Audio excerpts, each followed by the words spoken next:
राहुल गांधी जी,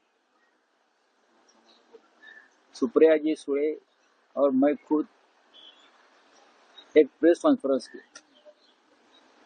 कि चुनाव आयोग और सरकार का रवैया चुनाव के बारे में कैसा है, किस प्रकार से मतदाता सूची में फ्रॉड हो रहा है और ये महाराष्ट्र पैटर्न नया बना है। तो मैंने भी कल कहा कि दिल्ली में भी महाराष्ट्र पैटर्न लागू किया है और महाराष्ट्र पैटर्न जैसा है वैसा ही दिल्ली में काम चल रहा था। चुनाव आयोग आंख बंद करके बैठा था और मुझे कल पूछा, मैंने कल कहा कि 39 लाख वोट जो महाराष्ट्र में 5 महीने में बढ़े, उसका आगे क्या होगा। तो मैंने ये कहा ये 39 लाख वोट अब बिहार में शिफ्ट हो जाएंगे, उसमें से कुछ दिल्ली में भी आए। लेकिन प्रधानमंत्री 10 साल से दिल्ली में थे, लेकिन वो दिल्ली नहीं जीत पाए। तो उनकी एक आखिरी इच्छा रहेगी, शायद राजनीति में होती है, कि मेरे होते हुए दिल्ली में जीतना चाहिए। तो किसी भी हद तक जाकर दिल्ली में जीत हासिल करने की कोशिश हो रही है। अब तक पूरा निर्णय आया नहीं है, कांटे की टक्कर है। अगर कांग्रेस पार्टी और आपका मनोमिलन होता तो अच्छी बात रहती। अभी उमर अब्दुल्ला ने संदर्भ दिया है, नहीं उन्होंने ये कहा है अब और लड़ो और एक दूसरे को समाप्त करो। मैंने भी, हम पहले दिन सब यही कहते थे कि अगर आप और कांग्रेस दोनों का जो राजनीतिक प्रतिद्वंदी है, मैं शत्रु नहीं कहूंगा, वो भारतीय जनता पार्टी है। हमको भारतीय जनता पार्टी की हराने के लिए, सत्ता से दूर करने के लिए आप भी लड़ती है, कांग्रेस भी लड़ती है, लेकिन अलग अलग लड़ती है। अगर एक साथ होते तो दिल्ली का नतीजा डेफिनेटली पहले 1 घंटे में ही बीजेपी की हार सुनिश्चित हो जाए। लेकिन कांग्रेस कुछ खास परफॉर्मेंस नहीं कर पाई, सिर्फ एक जगह पर ही वो आगे दिख रही है। खाता खोल दिया बस, और क्या है। खाता खोलने के लिए ही सब लोग उतरते हैं मैदान में, लेकिन उससे हमको सबक लेना चाहिए। सबसे पहले दिल्ली में 5 साल से केजरीवाल सरकार को कोई काम करने नहीं दिया। जो लेफ्टिनेंट गवर्नर है वो गुजरात से लाए, मिस्टर सक्सेना, आपको मालूम है। लेफ्टिनेंट गवर्नर के हाथ में पूरी ताकत, सभी प्रमुख नेताओं को भी जेल में डाल दिया। उसका भी ये नतीजा है। आप सभी प्रमुख नेताओं के ऊपर आपराधिक मामले दर्ज करेंगे, जेल में डालेंगे और चुनाव जीतेंगे। ये एक फॉर्मूला महाराष्ट्र में हुआ, अब दिल्ली में है, शायद अब बिहार का चुनाव है तो बिहार में भी यही करेंगे। राउत साहब, लेकिन जो आपके सब बड़े नेता है वो अभी मतगणना में सब पीछे दिखाई दे रहे हैं। वो केजरीवाल जी हो, आतिशी हो, सिसोदिया जी हो, ऐसे सब बड़े जो गद्दार नेता है वो पीछे दिख रहे हैं। महाराष्ट्र में क्या हो गया? महाराष्ट्र में क्या हो गया? मैंने बोला ना, महाराष्ट्र पैटर्न। ये महाराष्ट्र पैटर्न, लीडरशिप को खत्म करो।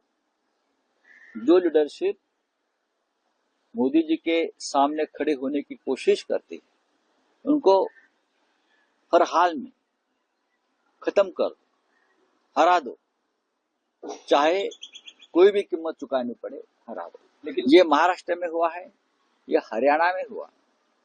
लोग क्या आपको लगता है बीजेपी को वोट कर रहे हैं? नहीं नहीं, बीजेपी को वोट करना कोई नहीं चाहता है। ये तो जबरदस्ती का वोटिंग है। लेकिन राउत साहब, कल देवेंद्र फडणवीस जी ने ये कहा था कि जो राहुल गांधी की प्रेस कॉन्फ्रेंस हुई ये क्रॉस फायर है, दिल्ली के नतीजे क्या आने वाले हैं इनका उनको पता है, इसीलिए इस तरह का एक ढोंग रचा जा रहा है या एक नाटक हो रहा है। बात ऐसी है कि देवेंद्र जी ने महाराष्ट्र में देखना चाहिए।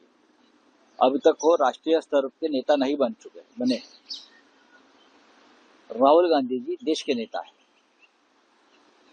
कौन चुनाव जीतता है, कौन चुनाव हारता है, उससे नेतृत्व नहीं निर्माण होता। लोग किसको स्वीकार करते हैं। अगर आप लोग बोगस वोटिंग करके जीतोगे तो आप नेता बन गए। अब बोगस नेता है सब लोग। कल राहुल गांधी ने आंकड़े दिखाए ना, 39 लाख वोट 5 महीने में किस तरह से आपने मतदार सूची में डालकर ये चुनाव जीत लिया है। और ये सभी वोट जो वोट का जो आपने जो दिखा है इंक्रीज, सभी वोट बीजेपी को मिले हैं। ऐसा कैसा हो सकता है? इस देश में लोकतंत्र में सभी के सभी वोट बीजेपी को मिलते हैं। क्या है ये कौन सा चमत्कार है? ये कौन सा गणित है? ये कौन सा मैजिक? आप बताइए। ये कौन सा अघोरी कृत्य है? ये भी बताइए देवेंद्र जी, आप बताइए। नहीं तो आपके जो साथी है एकनाथ शिंदे जी, उनके पास बहुत सी विद्या, उनको चाहे जादू टोना वाली हो, चाहे अघोरी विद्या हो, सब उनको मालूम है। उनसे पूछ लिए कैसा होता है। आपके पास का जादू की छड़ी है, सभी के सभी वोट आपके पार्टी में जाता है, कैसा हो सकता है ये? और हमें वापस ज्ञान देते हैं लोकतंत्र के बारे में। What is cross fire? Cross fire क्या है? दिल्ली का चुनाव है, हो गया है। प्रधानमंत्री, देश के गृह मंत्री, आप जैसे राज्य के मुख्यमंत्री एक छोटे से राज्य में आकर बैठते हैं पैसे की थैलियां लेकर, हाँ, झूठे मुकदमे डालते हो अपोजिशन के ऊपर। उनका पूरा दिन पुलिस स्टेशन में जाता है और आप अभी जीत गए। क्या है उसमें?